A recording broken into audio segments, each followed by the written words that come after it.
Welcome to Improving Sales Performance, a podcast highlighting tips and insights aimed at helping sales organizations realize and maybe even exceed their goals. Here we chat with thought leaders, experts, and gurus who have years of sales experience from a wide range of industries. This season, we are celebrating Women in Sales Month by talking to some amazing women sales pros. Joining me for the entire month of October is Stephanie Downs, SVP and Senior Consultant at the Center for Sales Strategy. She'll be sharing her insights along with our fabulous guests. I'm your host, Matt Sunshine, Managing Partner at the Center for Sales Strategy, a sales performance consulting company.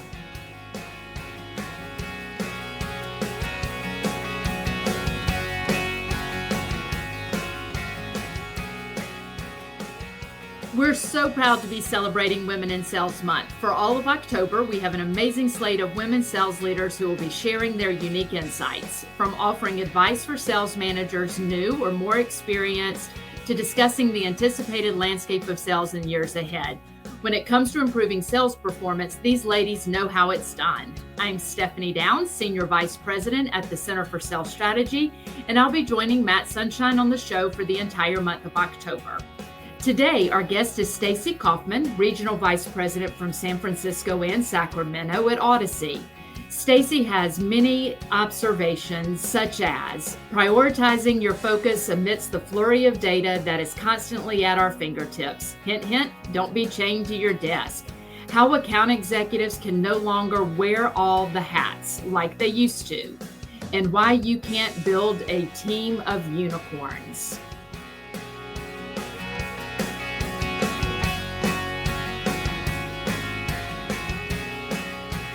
All right, let's jump in. I'm super excited about this conversation. There's been a lot of pre-discussion going on, which always means that the conversation is going to be even better. So let's just jump right in. Steph, I'll let you take it away. Yeah, sounds great. So Stacy, when you look at the overall sales organization, and maybe down to an individual station or between the two markets, what are the 3 or 4 or 5 things that you look at to know that you're on track for success?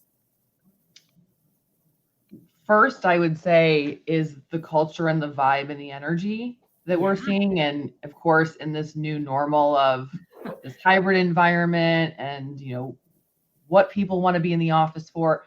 So just seeing the collaboration that's happening, I think, I like to be someone that walks the halls a bit. Yeah. And again, it's totally different because you have to be able to virtually walk the halls as well. So we are in the Google Suite. So we, use things like chat for that or have spaces, right? Just find different ways to engage and make everyone feel included.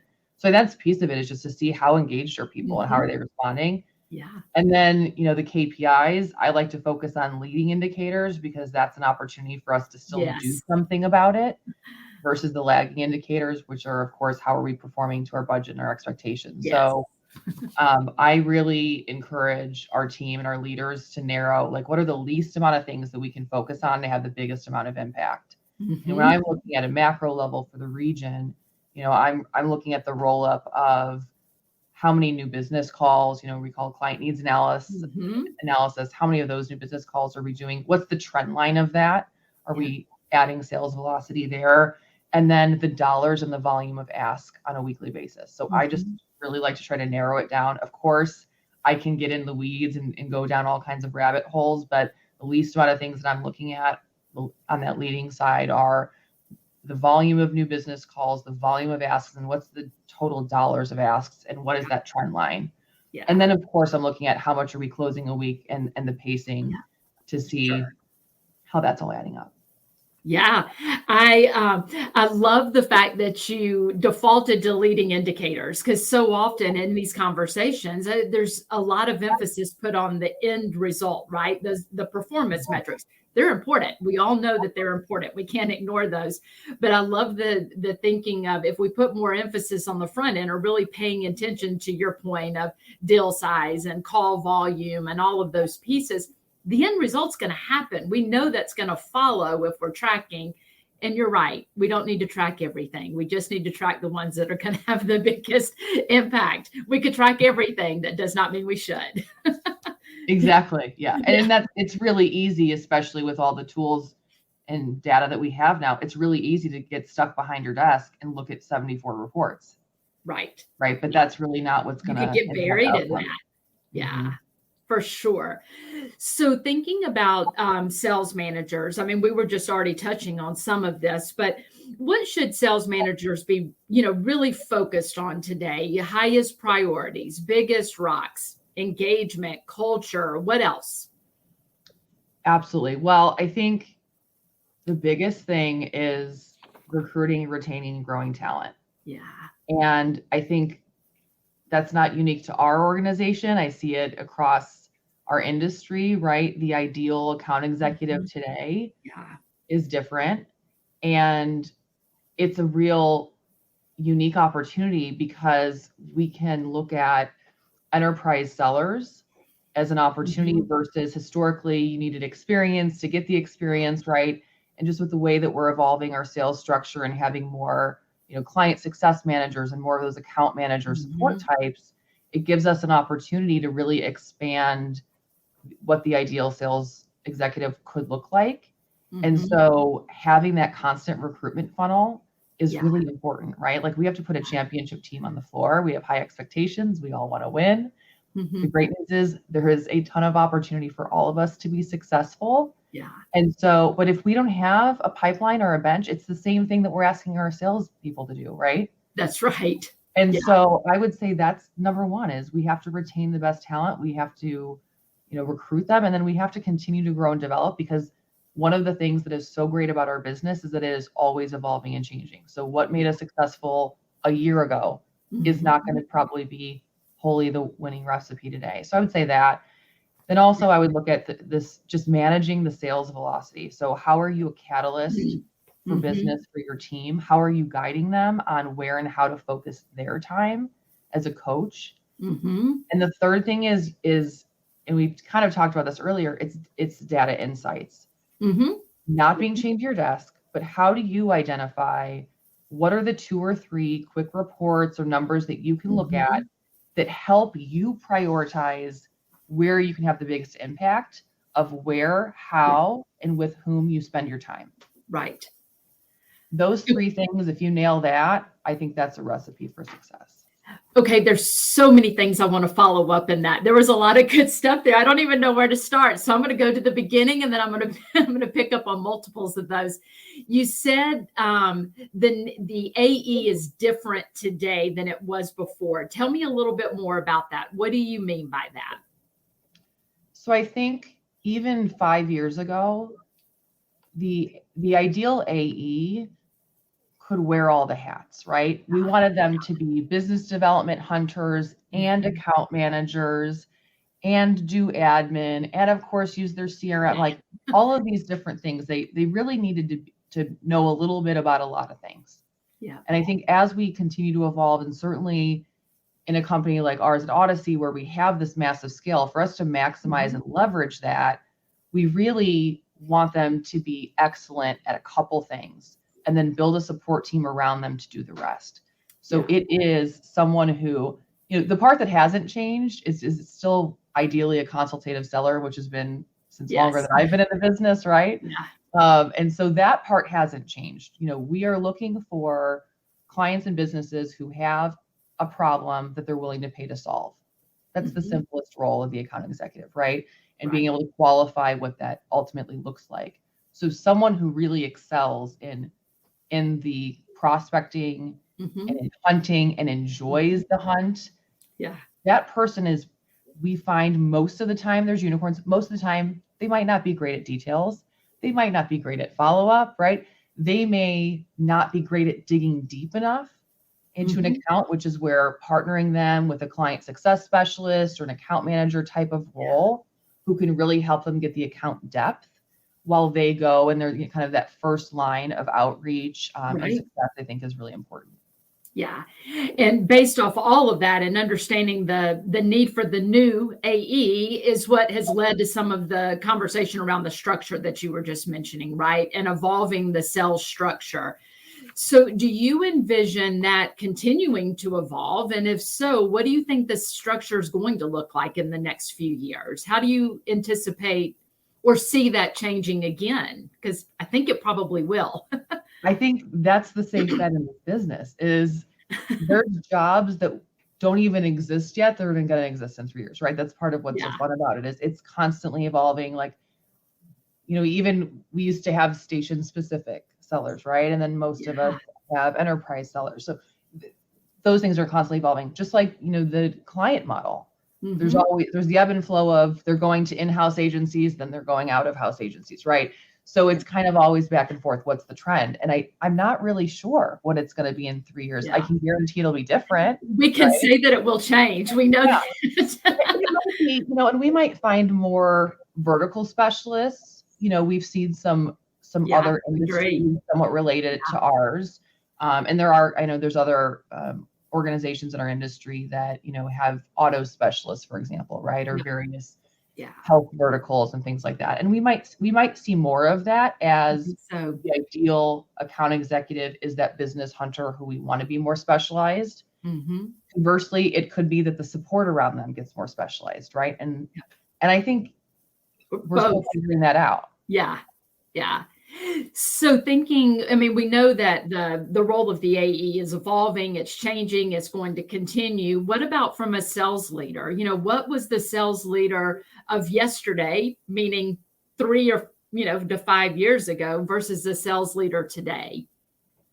Well, I think the most challenging part, if we're being totally transparent, is there were more of them, right? Yeah. So you had local sales managers, general sales manager, right? You had an NPR director. There was just a bigger layer of local sales management that doesn't exist.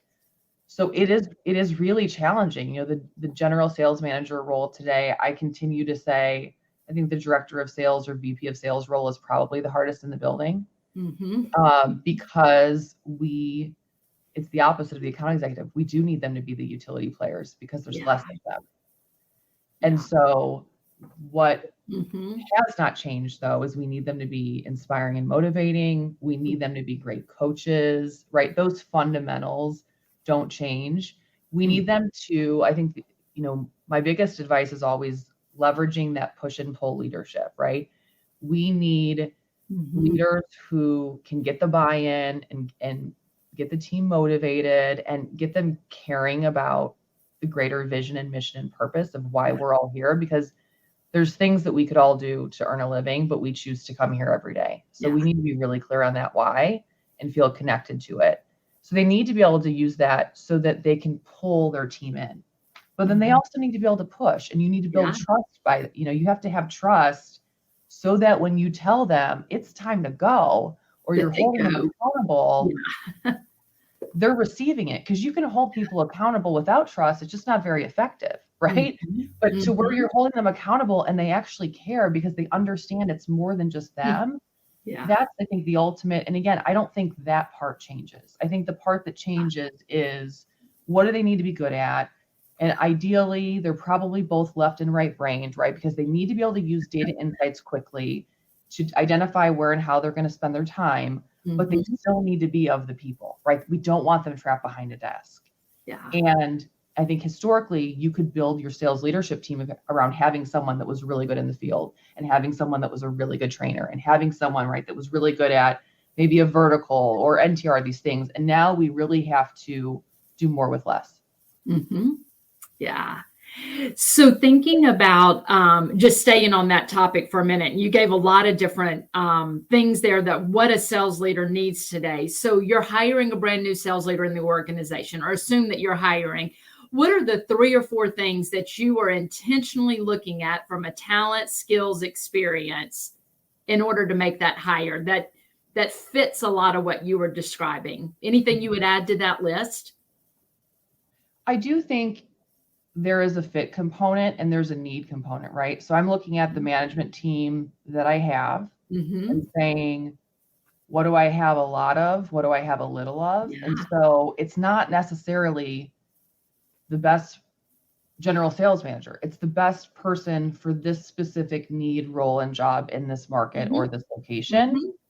And so, and we use various talent resources to help identify that. I'm a big fan of strength finders. we use that as well. And looking at the leadership talent themes, are we a little light on the relationship theme? Or are we a little light on the executing? Everyone can't be strategic. Someone has to actually get stuff done. Right. So I look at all of those pieces to say, who's the right person for this role. Yeah. Matt, you want to add anything? I see you taking notes. Pages of notes. Rounding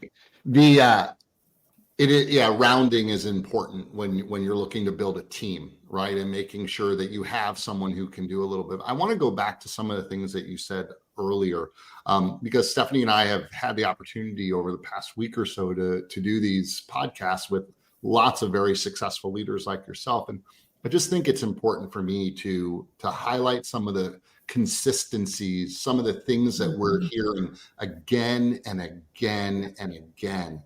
Things like culture and engagement.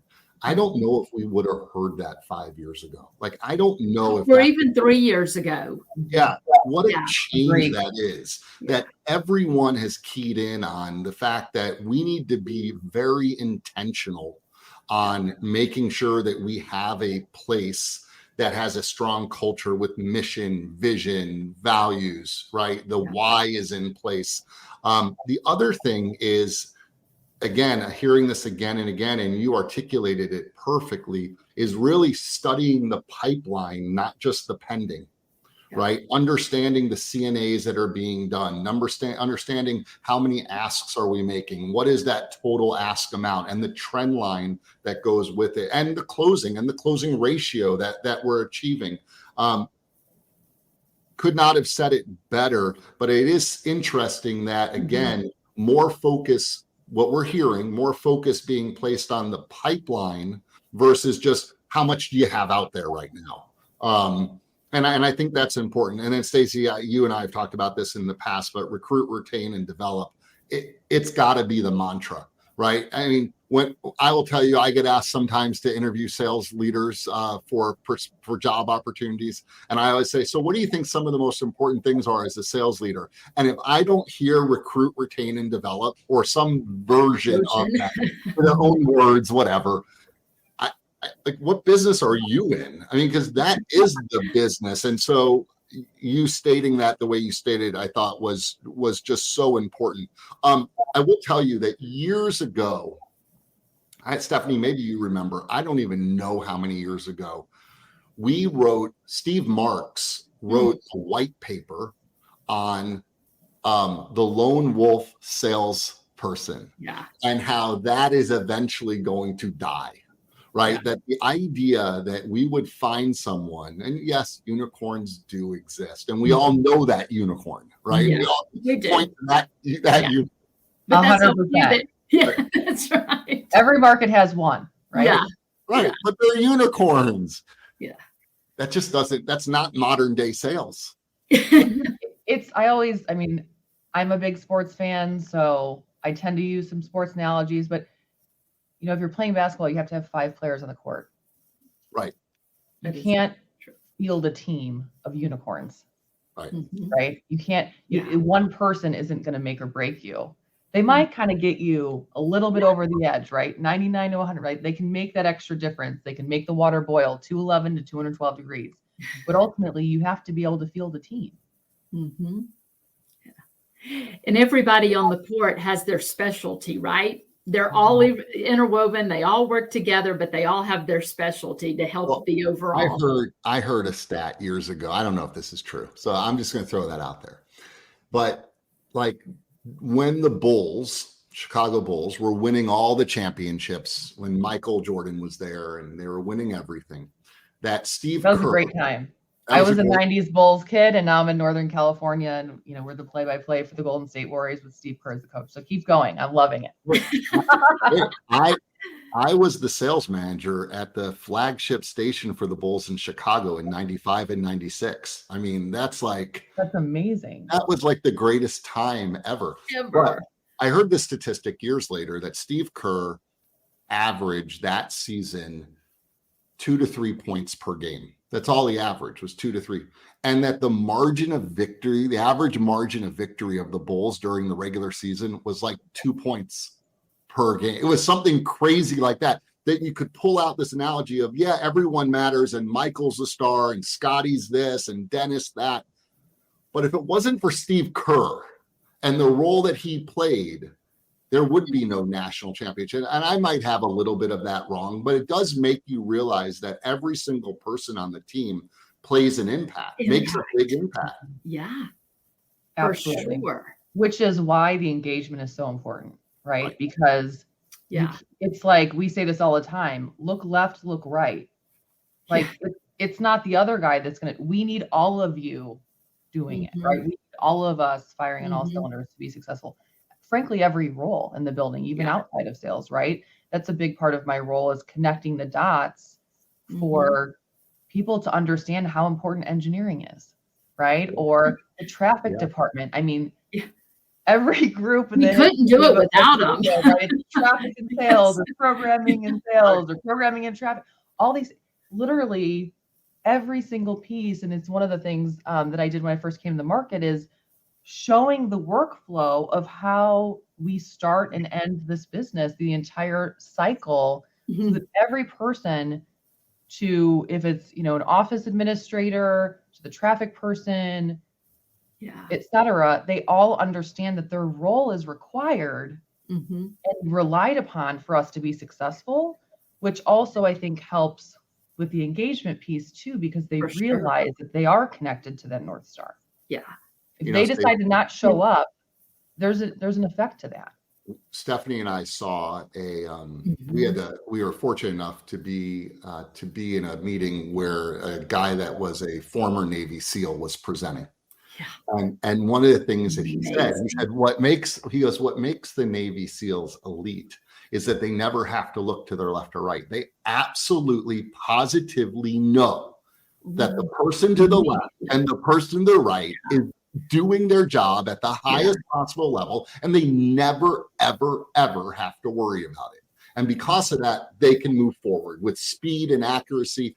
And imagine a work environment where you never had to worry about all those other, that's engagement. That's everyone having the buy-in. I love it. That is engagement. We're still a work in progress. We're getting it. Yeah. But recognizing the importance of it and starting to take steps it's the first. It's like planting a tree. Ideally, 30 years ago would have been the perfect time to plant a tree. The next best time, today. Absolutely. Right? Yeah. So just a question on engagement, and then I'm going to ask you just one final thought. But what are some other things? Because we all recognize the importance of engagement, from retention and what it leads to performance and revenue. And what are some other things that you are doing internally to help with that? I love what you said, everybody understanding their role and how it, leads to the North Star. What are some other actions or steps you're taking? Yeah. Any tips or suggestions for people on that? Sure. There's a few. We have an employee engagement team in our market, so of non-managers, so that, when I started this a few years ago, what I found was, our managers, we all have great intentions, but it is a thing that kind of the further up that you go, that you can get a little bit disconnected, not because you want to, because that's not your job anymore, right? And so when we're making decisions with department heads or something, and it's really well intended, sometimes it misses in the execution because there's a thing that no one in the room knows is a thing. Right. And so that's been really helpful for us, is having, so in every department, one employee who's not a manager sits on that team. I meet with them monthly, and it's an opportunity to surface, it's just an open dialogue and forum where they can surface, or their department, if there's someone that doesn't, wants to be anonymous about something, or surfacing feedback, right? And feeling heard, and maybe they want it to be in that setting. Or it's also an opportunity for us to test things like, hey, we're thinking about this. Would this be a value? Or, because we want to be efficient and effective. So kind of testing or trial ballooning some ideas for employee engagement or culture, or even process, taking some of those traffic and sales battles and let the employee engagement team do it. We don't need to do it. They're the ones doing all the things, right? Let's let them solve the problems by someone who's been nominated from their department for being someone who's seen as a floor leader, right? it's also a great kind of path option too, if someone's not sure if they want to be in management, right? It's a little teeny little test of this is the kind of stuff that you might be dealing with. Yeah. So that's been really helpful. We also take to them, it's October now, so it's what are we doing, for example, for Halloween? Or right now we're in the middle of Hispanic Heritage Month. We are working on and preparing for Native American Heritage Month. What are the ways that we can involve the team and create, a sense of belonging for everyone, as well as using these amazing, incredible resources that we have to make a positive difference. And I found that our social impact work has a lot to do with engagement, right? Yes. Now it has to be authentic and credible, and we have to walk it out. So we have a diversity, equity, inclusion team, one on the company, which I'm co-chair of, and then as well as in both of my markets, we have that team as well that's looking at what are ways that we can use our resources and lend our microphones to stories that should be told and voices that should be heard. And of course, everyone does PSAs and their public affairs shows and things like that. But what we found is, especially coming out of the pandemic, right, there's that greater sense of desire for purpose and belonging and making an impact. And what better business than what we do in audio and radio to be able to truly impact so many people with our organization and with the resources that we have. And so I think that's something that's really important. It's something I'm very passionate about, but also it is a great engagement tool. And because people can see in a different way how they can use their role or the resources that we have to make a positive difference in things that they care about and things that we collectively care about. So whether that's using our volunteering time, right, or deciding, how we're going to support this cause or what we're going to do, those are employee engagement tools. And then the other piece, and to go kind of back to sales, is the accountability, and it's just the transparency. And for me, that's both in our staff meetings, because I think everyone in the building is responsible for revenue, right? Yeah. As well as the sales leadership and the sales meetings, and it's letting everyone know where we are. Data and numbers are neutral. There's not emotion, right? They don't have emotion. They're just things. But we attach the emotion to it, and we attach the feelings to it. And if we would just look at it for what they are, which are resources that help us make better decisions and remove the emotion, it would actually help us do our jobs better and get the results we want faster. And so people sometimes are like, "Oh, Stacy, like you just love the data." No, I don't love the data. I love what the data does for me. But the data does tell a story, right? That's what I love about it. Yeah. So I'm not fixated on the fact, that I have to go into Salesforce or something to I'm not worried about the process of that. I'm focused on what I want out of it. And I think for sales executives sometimes, right, like who wants to be in a CRM system? Well, I did, and I do, because I understand that it helps me do my job better and faster.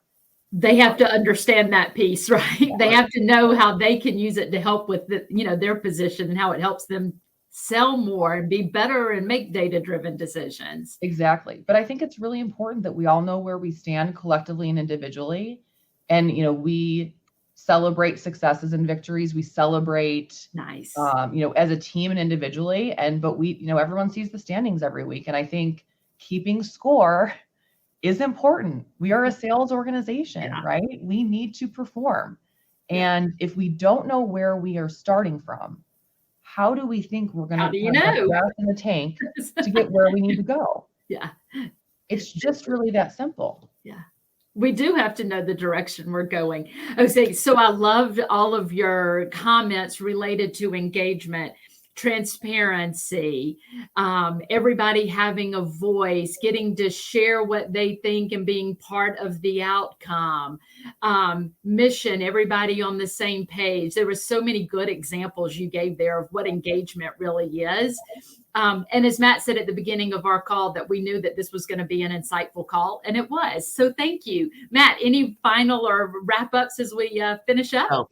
Final just kind of statement, and then I'll wrap it up, is that I think everything that you said on the the engagement and the culture is so important. And you said one thing I just want to highlight, because I know it to be true, especially with you, is it's got to be authentic, and it is with you. But yeah, the big mistake for anyone listening to this would be to think, oh, I just need to make sure that I'm making sure. No, it's not about checking a box. It's about really believing and doing what's authentic and real. And I think you said it great, but I just really wanted to highlight that.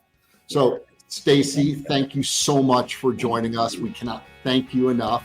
You're a awesome representative for your company, and they're lucky to have you. And if you want to connect with Stacy, we'll put her LinkedIn information in the show notes so that you can get a hold of her that way.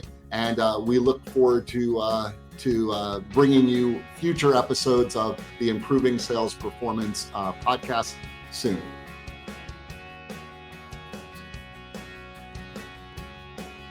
This has been Improving Sales Performance. Thanks for listening. If you like what you heard, join us every week by clicking that subscribe button. For more on the topics covered in the show, visit our website, thecenterforsalesstrategy.com. There you can find helpful resources and content aimed at improving your sales performance. And if you'd like to connect with any of us, including today's guests, please do. You can find our contact information in the show notes. Until next time, get out there and sell.